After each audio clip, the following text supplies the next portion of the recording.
नमस्कार, ये आकाशवाणी चंडीगढ़ है। अब आप रतिका से प्रादेशिक समाचार सुनिए। पहले इस बुलेटिन के मुख्य समाचार। राष्ट्रपति द्रौपदी मुर्मू ने कहा है कि भारतीय संविधान के लागू होने के बाद लैंगिक न्याय, जीवन की सुरक्षा और सम्मान के क्षेत्र में कई क्रांतियां संभव हुई हैं। केंद्र सरकार ने कनाडा में बढ़ती भारत विरोधी गतिविधियों एवं हिंसा के बीच भारतीय नागरिकों एवं छात्रों को सावधानी बरतने की सलाह दी है। हरियाणा के मुख्यमंत्री मनोहर लाल ने कहा है कि फरीदाबाद एवं पलवल जिले के सुनियोजित विकास के लिए यमुना क्षेत्र को नियंत्रण क्षेत्र घोषित कर नई महायोजना तैयार की जाएगी। हरियाणा के फतेहाबाद में पुलिस ने 3 युवकों को गिरफ्तार कर 1 किलो से अधिक हेरोइन बरामद की और कुरुक्षेत्र विश्वविद्यालय अगले शैक्षणिक सत्र में 15 राष्ट्रीय अंतर विश्वविद्यालय खेल प्रतियोगिताओं की मेजबानी करेगा। अब समाचार विस्तार से। राष्ट्रपति द्रौपदी मुर्मू ने कहा है कि भारतीय संविधान के लागू होने के बाद लैंगिक न्याय, जीवन की सुरक्षा और सम्मान के क्षेत्र में कई क्रांतियां संभव हुई हैं। नई दिल्ली में एशिया प्रशांत क्षेत्र के राष्ट्रीय मानवाधिकार संस्थानों के सम्मेलन को संबोधित करते हुए श्रीमती मुर्मू ने ये बात कही। उन्होंने कहा कि भारत ने स्थानीय निकायों के चुनाव में महिलाओं के लिए न्यूनतम 33% आरक्षण सुनिश्चित किया है। राष्ट्रपति ने कहा कि राज्य विधानसभाओं और राष्ट्रीय संसद में महिलाओं के लिए समान आरक्षण लैंगिक न्याय के लिए हमारे समय की सबसे परिवर्तनकारी क्रांति होगी।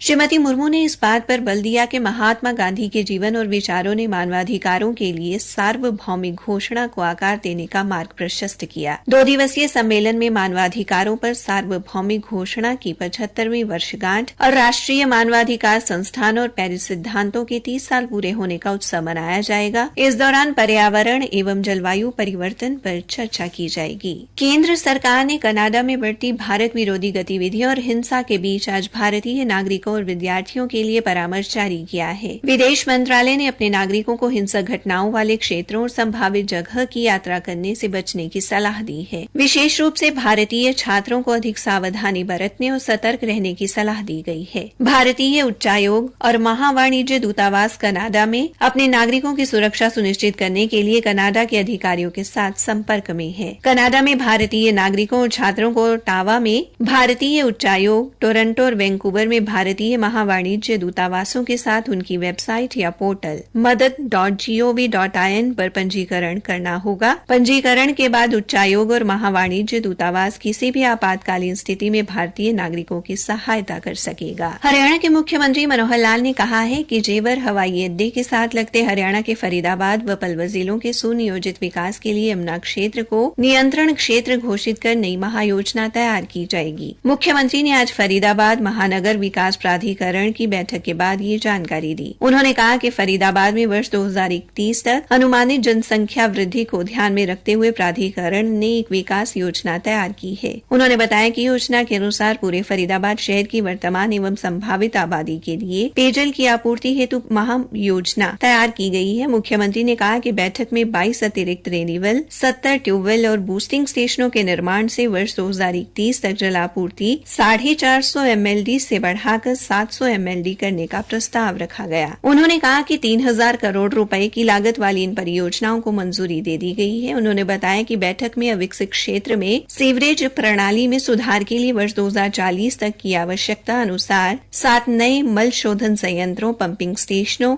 287 किलोमीटर सीवर लाइन बिछाने, 32 इंटरमीडिएट पंपिंग स्टेशनों के नवीनीकरण, 90 किलोमीटर मुख्य सीवर लाइन की सफाई आदि 1550 करोड़ रुपए की परियोजनाओं को भी प्राधिकरण ने मंजूरी दी है। मुख्यमंत्री ने कहा कि ग्रेटर फरीदाबाद में आगरा नहर के साथ लगती 20 किलोमीटर लंबी सड़क पर 2 अतिरिक्त मार्गों के निर्माण तथा मौजूदा 2 मार्गीय सड़क के सुदृढ़ीकरण के प्रस्ताव को भी स्वीकृति दी गई है। उन्होंने कहा कि बैठक में सेक्टर 77, 78, 83, 84 और 89 के साथ साथ ग्रेटर फरीदाबाद के गांव खेड़ी कला, भूपानी और फरीदपुर को जोड़ने वाली खेड़ी कला बाईपास के 75 मीटर लंबे अधूरे पड़े हिस्से के निर्माण का प्रस्ताव भी रखा गया। उन्होंने कहा कि इस परियोजना को किसानों से जमीन की खरीद के बाद ही आगे बढ़ाया जाएगा। मुख्यमंत्री ने बताया कि फरीदाबाद के महत्वपूर्ण स्थानों पर निगरानी के लिए 1009 CCTV कैमरे उपलब्ध कराने के प्रस्ताव को भी मंजूरी दी गई है। उन्होंने कहा कि केंद्र सरकार से अमृत योजना के द्वितीय चरण के तहत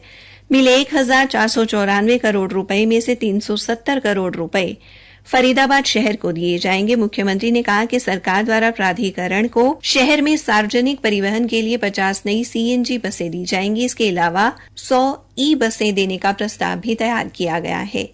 बैठक में वर्ष 2023-24 के लिए कुल 878 करोड़ 23 लाख रुपए के बजट को मंजूरी दी गई। प्रादेशिक समाचार आकाशवाणी चंडीगढ़ से प्रसारित किए जा रहे हैं। हरियाणा के फतेहाबाद में पुलिस ने कार सवार 3 युवकों को गिरफ्तार कर उनके कब्जे से 1 किलो 20 ग्राम हेरोइन बरामद की है। पुलिस से मिली जानकारी के अनुसार शहर के लालबत्ती चौक पर पुलिस को देखकर बस अड्डे की तरफ से आ रही एक कार को कार चालक ने भट्टू मार्ग पर भगाने की कोशिश की।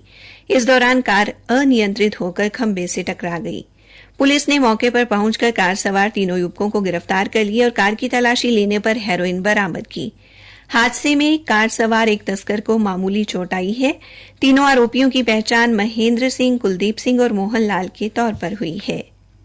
उधर कुरुक्षेत्र पुलिस ने 2 व्यक्तियों को गिरफ्तार कर उनके कब्जे से 46 किलो चूरा पोस्त बरामद किया है। आरोपियों की पहचान कालका निवासी परमवीर सिंह और सोलन जिले में सपाटू निवासी शुभम शर्मा के तौर पर हुई है। आकाशवाणी चंडीगढ़ के समाचार सेवा प्रभाग द्वारा मेरी माटी मेरा देश अभियान के तहत अमृतकाल में शुरू की गई प्रश्नोत्तरी प्रतियोगिता का आज का प्रश्न है, संपूर्ण क्रांति का नारा किसने दिया था? प्रश्न एक बार फिर से सुन ले, संपूर्ण क्रांति का नारा किसने दिया था? अपने उत्तर newsairchd@gmail.com पर तुरंत मेल करें। कल पूछे गए प्रश्न का उत्तर है 19 सितंबर को महान स्वतंत्रता सेनानी बलवंत राय गोपाल जी मेहता की जयंती मनाई जाती है और इस प्रश्न का सही उत्तर देने वाली हमारी विजेता है हिमाचल प्रदेश के चंबा से वेदांशी मांडला। नशा मुक्त हरियाणा के संदेश के साथ प्रदेश के विभिन्न जिलों से गुजर रही साइक्लोथॉन ने आज राजौंद से कैथर जिले में प्रवेश किया। राजौंद के अलेवा मार्ग पर पुलिस अधीक्षक उपासना, जिला परिषद के मुख्य कार्यकारी अधिकारी अश्विनी मलिक एवं अन्य अधिकारियों, गांव के सरपंचों, जनप्रतिनिधियों एवं नागरिकों ने साइक्लोथॉन का स्वागत किया।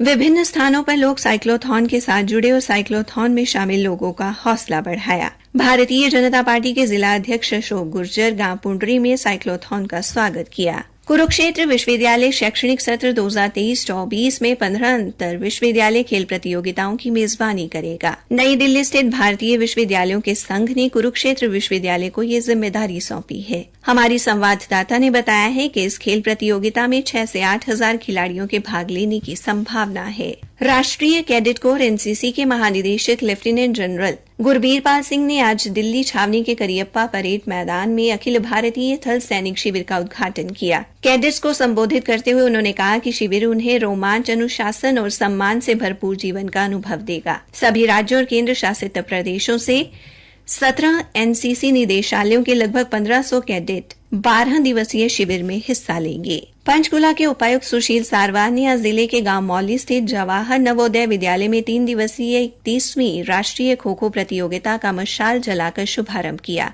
उपायुक्त ने खो खो की राष्ट्रीय प्रतियोगिता में भाग ले रहे भोपाल, चंडीगढ़, हैदराबाद, जयपुर, लखनऊ, पटना, पुणे और शिलांग क्षेत्र से आए 650 खिलाड़ियों को शुभकामनाएं दी। इसी के साथ ये समाचार बुलेटिन समाप्त हुआ।